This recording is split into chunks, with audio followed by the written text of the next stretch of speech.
भागवत के अक्षरों से या भागवत के अर्थ से प्राप्त होती हैं। तो इसका मतलब हुआ कि भागवत केवल पुस्तक नहीं है, शरीर ही भागवत है, या भागवत एक शरीर है। ऐसे हम इसको समझें कि जो ये हमारा पंचभौतिक शरीर है, ये शरीर ही भागवत है। लेकिन ये शरीर भागवत कब होता है? जब ये चार वस्तुएं हमारे शरीर के अंदर विद्यमान होती हैं, भक्ति, ज्ञान, वैराग्य और त्याग, क्योंकि इन्हीं चार चीजों का मिश्रण ही भागवत है। तो भागवत में चार चीजें हैं, और यही चार चीजें जब हमारे पंचभौतिक शरीर में आकर के विद्यमान होती हैं या जागृत होती हैं, तो हमारा शरीर ही भागवत बनता है। भागवत से यही ज्ञान प्राप्त होता है कि हमारा शरीर भागवत कैसे बने,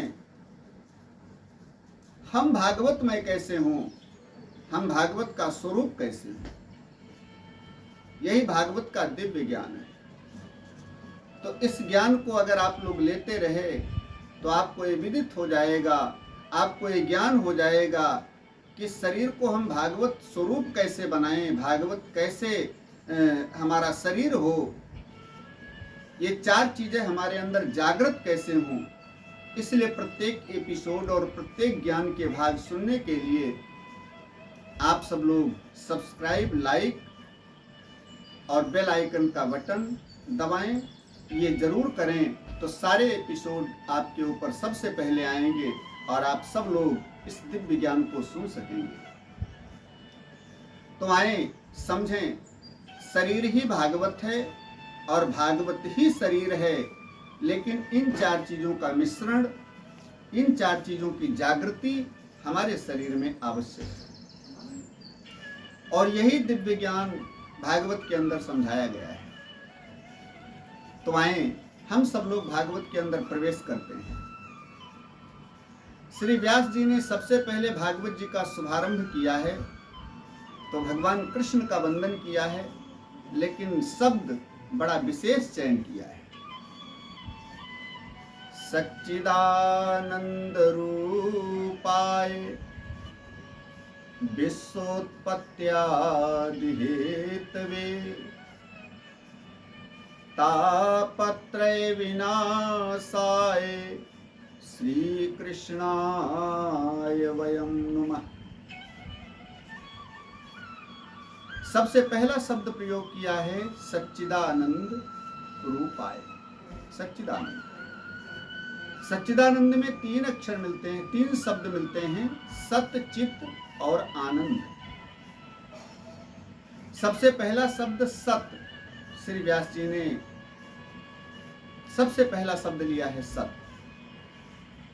सत्य माने सत्य। क्यों? आजकल लोगों को सत्य की ज्यादा आवश्यकता है, और सत्य के ऊपर संतों ने बड़ा विशेष जोर दिया है। धर्म न दूसर सत्य समाना, तुलसीदास जी कहते हैं। और कबीरदास जी कहते हैं कि साच बराबर तप नहीं, या रहीमदास जी, कबीरदास जी कहते हैं साच बराबर तप नहीं और झूठ बराबर पाप, जाके हृदय साच है ताके हृदय आप। सत्य के समान कोई दूसरा धर्म नहीं है, सत्य के समान कोई दूसरी तपस्या नहीं है। और कलयुग में ये विशेष विशेषता है। लोग सत्यनारायण कथा में भी सुनते हैं कि नारायण ही सत्य है, सत्य ही नारायण है, माने परमात्मा ही केवल सत्य है, बाकी सब असत्य है। तो जिसने सत्य को अपने हृदय में धारण कर लिया, उसने परमात्मा को, उसने ईश्वर को अपने शरीर में धारण कर लिया। इसलिए सत्य को सब लोग अपने अंदर धारण करें, और जिस समय हम सत्य को धारण करते हैं तो ये चारों चीजें धीरे धीरे जागृत होना प्रारंभ हो जाती हैं, भक्ति, ज्ञान, वैराग्य और त्याग। आजकल सत्य बहुत कम देखने को मिलता है। सत्य तो 1% भी देखने को नहीं मिलता है, बहुत कम देखने को मिलता है। जो नंबर 1 सत्यवादी हैं वो भी दिन भर में कम से कम 90 झूठ जरूर बोलते हैं, भले 10 भूल चूक में सत्य बोल देते हो, 90 झूठ जरूर बोलते हैं। इसलिए हमें सत्य पर विशेष जोर देना है, सत्य की जागृति करना है, और जब सत्य जागृत होता है तो हम जागृत होते हैं, हमारे अंदर के सारे सद्गुण जागृत होते हैं। इसलिए सबसे पहले तो सत्य को अपने अंदर जागृत करना है, सत्यमय इस शरीर को बनाना है, हमें सत्य में ही बंद करके रहना है, ऐसा हमको अपने को ढालना है। क्यों? यहाँ श्री व्यास जी का भाव है कि वो सत्य जो त्रिकालाबाधित सत्य है, जो अपरिवर्तनीय सत्य है, माने जो कभी नष्ट नहीं होता है, जो कभी चेंज नहीं होता है, बदलता नहीं है, जो हमेशा ज्यों का त्यों रहता है, उस सत्य के बारे में श्री व्यास जी चर्चा कर रहे हैं। और भागवत में उसी सत्य के बारे में चर्चा की गई है कि उसी सत्य को अपने अंदर उतारने का प्रयास करो। चित स्वरूप परमात्मा को बताया। चित माने प्रकाश या चित माने ज्ञान। ज्ञान भी प्रकाश पुंज को बोलते हैं, ज्ञान भी प्रकाश स्वरूप है। तो ज्ञान भी तेज पुंज को कहते हैं, प्रकाश स्वरूप को कहते हैं, और सत्य भी परमात्मा का ही स्वरूप है। माने जो स्वयं प्रकाश स्वरूप है, जिसके प्रकाश से सब प्रकाशित हो रहा है। सूर्य में प्रकाश है, चंद्रमा में प्रकाश है, चंद्रमा में शीतलता है, सारे संसार में जिसके तेज से, जिसके प्रकाश से प्रकाश फैला हुआ है, विकसित है, वो परमात्मा चित स्वरूप है। और तीसरा शब्द लिया आनंद। जब सबसे पहले हम सत्य को अपने अंदर जागृत करेंगे तो हमारे अंदर ज्ञान जागृत होगा अपने आप, और जब ज्ञान जागृत होगा तो हमें क्या प्राप्त होगा? कहा फिर तो आनंद ही आनंद मिलेगा। आनंद अपने में पूर्ण शब्द है। अब इसको चाहे परमानंद बोल दो, चाहे ब्रह्मानंद बोल दो, चाहे नित्यानंद बोल दो, लेकिन आनंद अपने में पूर्ण शब्द है। इसमें कुछ भी लगा करके बोल दो, लेकिन आनंद चेंज नहीं हो सकता, आनंद बदल नहीं सकता, क्योंकि आनंद पूर्ण शब्द है। इसका विलोम भी नहीं है, यह अपने आप में पूर्ण है और महापूर्ण है आनंद। इसलिए केवल सच्चिदानंद माने सत्य चित आनंद स्वरूप जो है, वो ब्रह्म, वो परमात्मा, वो पूर्ण पुरुषोत्तम, यही अपने में पूर्ण है, बाकी सब अपूर्ण है। इसलिए वो सच्चिदानंद स्वरूप है। कौन? ब्रह्म, परमात्मा, जिसकी चर्चा भागवत में है, आगे सुनेंगे। और वो करता क्या है? विश्वोत्पत्त्यादि हेतवे, जो विश्व उत्पत्त्यादि हेतवे,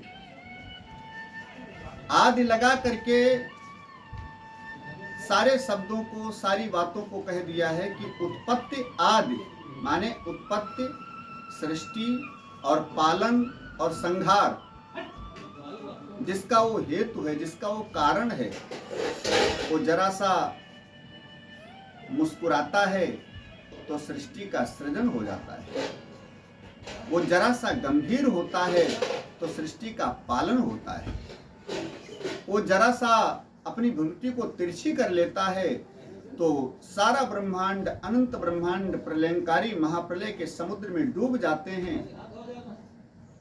इसलिए वो पूर्ण है अपने में, वो सच्चिदानंद स्वरूप है, विश्व की उत्पत्ति, पालन और संहार का हेतु। और क्या करता है? कहा तापत्रय विनाशाय, जो तीनों तापों को नष्ट करने की क्षमता वाला है। हम उससे जुड़ते हैं तो हमारे तीनों ताप नष्ट होते हैं, दैहिक, दैविक, भौतिक तापा। जो दैहिक, दैविक और भौतिक, ये तीन प्रकार के तापों से हम सब जल रहे हैं। कब सुखी होते हैं? तुलसीदास जी बड़ा भाव सुंदर देते हैं इसके बारे में। मन करि विषय, मन करि विषय, अनल बन जरहि, होए सुखी जो यही सर पर। ये विषय रूपी अनल में माने आग में, जो संसार रूपी जंगल में विषय रूपी आग लगी है, उस विषय रूपी आग में ये मन रूपी हाथी, मन करी, करी माने हाथी, ये मन रूपी हाथी इस संसार के जंगल में लगी हुई विषय रूपी अग्नि में जल रहा है। लेकिन ये सुखी कब होता है? ये सुखी तभी होता है जब वो उस सतचित आनंद स्वरूप से जाकर के एक हो जाता है, या उसके नजदीक पहुंच जाता है, या भागवत जी से जुड़ जाता है, और भागवत जी से जुड़ करके स्वयं भागवत में हो जाता है, या भागवत की चारों चीजों को अपने अंदर जागृत कर लेता है। वो सुखी होता है। क्यों? हाथी जब जंगल में आग लगती है तो भागता है, परेशान होता है। लेकिन सुखी कहाँ होता है, आनंदित कहाँ होता है? कहा जब किसी सरोवर के पास पहुंच जाता है, सरोवर के करीब पहुंच जाता है, तो उसी सरोवर में जाकर के बैठ जाता है, सरोवर के जल में। फिर निश्चिंत तो हो जाता है कि चाहे जितनी आग लगी हो, चाहे जितनी भयंकर आग हो, हमारा कुछ नहीं बिगड़ने वाला। इसी प्रकार से मन रूपी हाथी जब सत्संग रूपी या भागवत रूपी सरोवर में आकर के बैठ जाता है तो इसको विश्राम मिलता है, इसको शांति मिलती है, फिर निश्चित हो जाता है।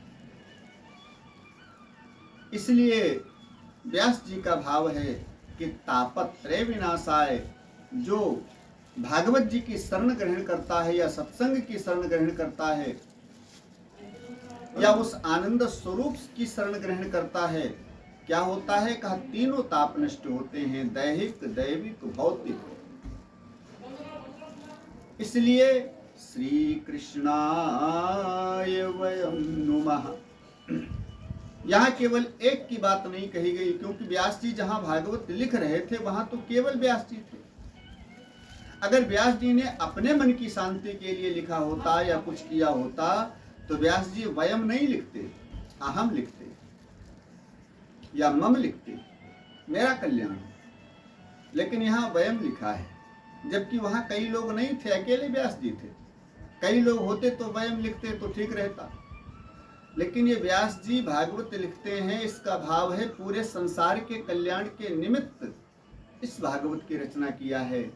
इसलिए कहते हैं वयम नुमः, माने हम सब मिल करके, पूरा संसार, सृष्टि पर्यंत जितने भी जीव हैं, सब मिल करके, हम सब मिल करके ऐसे श्री कृष्ण को बार बार नमस्कार करते हैं, प्रणाम करते हैं। बोलिए कृष्ण कन्हैया लाल की जय हो, बोलिए सच्चिदानंद भगवान की जय हो।